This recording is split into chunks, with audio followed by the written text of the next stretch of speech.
Yeah, I wanted to welcome y'all all to FP's Boxing.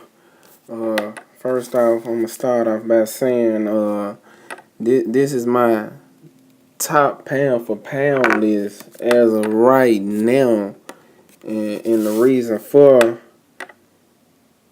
the fighters that I got on my top 5 pound for pound right now.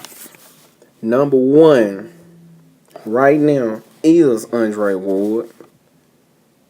Resume hands down.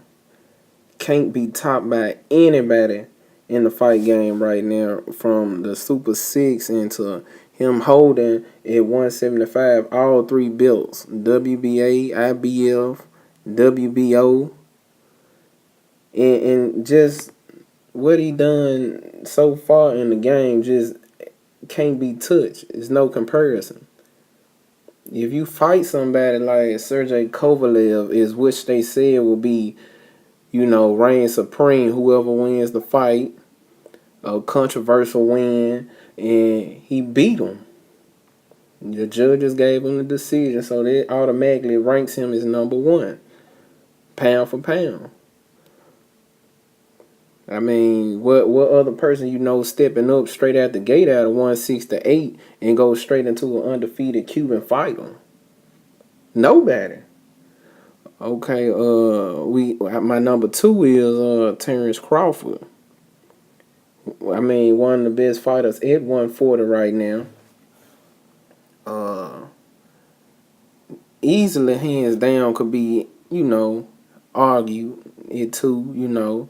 But, I mean, he took on Victor Postal with a unification belt, which people said he was going to dominate it. So, that right there puts him in the standard by itself, I guess, kind of at two. But my number three, I got Rigo, a monster. Could be arguably, could be a number one pound for pound if he got the fights, if other fighters wasn't ducking or being pussies out here. Like a lot of these fighters, don't nobody want to see Rigo.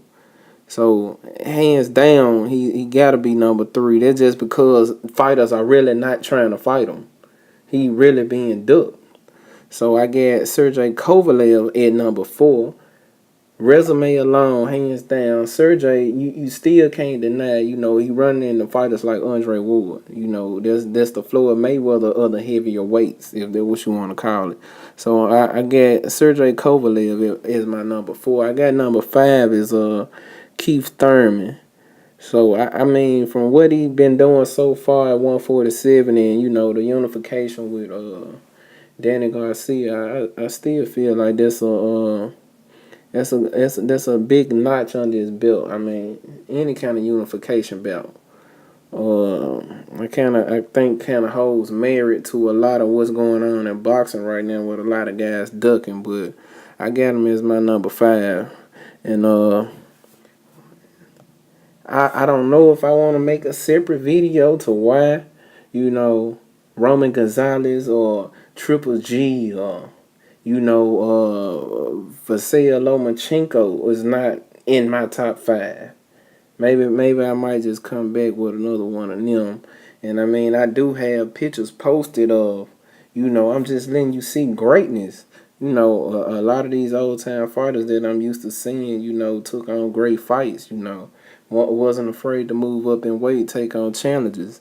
I mean, to be a pound for pound, you have to actually fight at least one pound for pound guy that's top five, in your weight division or above. You have to find the fights. You have to try to make it happen. But a lot of these fighters now are kind of like a bunch of fucking pussies.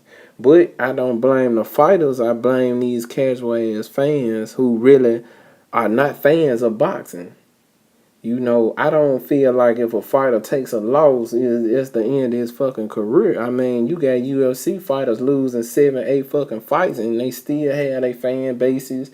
People still supporting them. But in boxing, one loss, everybody not fucking Mayweather. Yeah, I mean, that's the point. Like I'm trying to make, and the shit is not gonna be seen for a long ass time. To have that kind of discipline and to keep yourself in shape at his age, and and still able to do what he do. No matter what a lot of people, critics might say, I mean, hands down, the man just fucking great at what he do. He was born to do this. I mean, if you got a game bred dog, I mean, you know, you bred that dog, and you know the intentions is to have, you know, that game blood running through the dog veins. I mean, Mayweather was born to do this. It's in his blood. I mean, shit, he walked in, his first fucking step probably was in a fucking ring. I mean, he was bred to do that.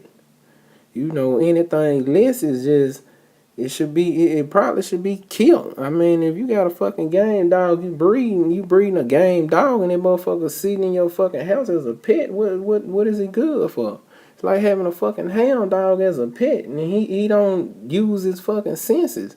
He don't use his game abilities to be hunting. If he's a fucking hunter, how the fuck is he sitting on your damn couch and pretending to be something he not?